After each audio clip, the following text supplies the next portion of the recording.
اعوذ باللہ من الشیطان الرجیم، بسم اللہ الرحمن الرحیم۔ آج کا ہمارا موضوع ہے لوگ مختلف قسم کی مشکلات کا شکار ہوتے ہیں، پریشان ہوتے ہیں اور اپنی دعاؤں کے قبول نہ ہونے کے سبب مضطر ہوتے ہیں۔ تو 4 رکعت نماز ادا فرمائیں، 2 رکعت کر کے آپ نے ادا کرنی ہے۔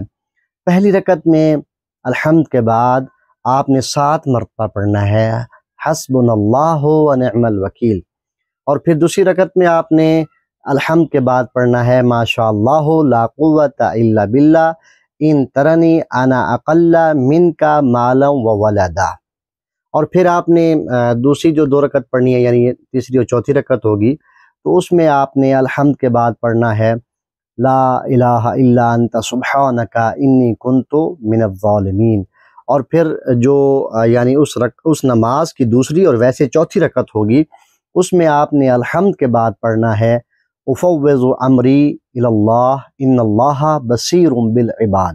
یہ تمام جو ذکر ہے، یعنی پہلی رکعت میں بھی، دوسری میں بھی، تیسری میں بھی، چوتھی میں بھی، یہ آپ نے 7 مرتبہ پڑھنا ہے۔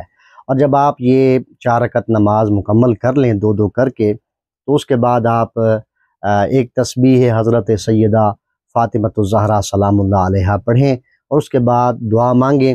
انشاءاللہ جو بھی آپ خاص دعا مانگنا چاہ رہے ہیں، آپ کی وہ دعا بارگاہ رب العزت میں ضرور مقبول ہوگی۔ ہمیں بھی اپنی دعاؤں میں یاد رکھیں۔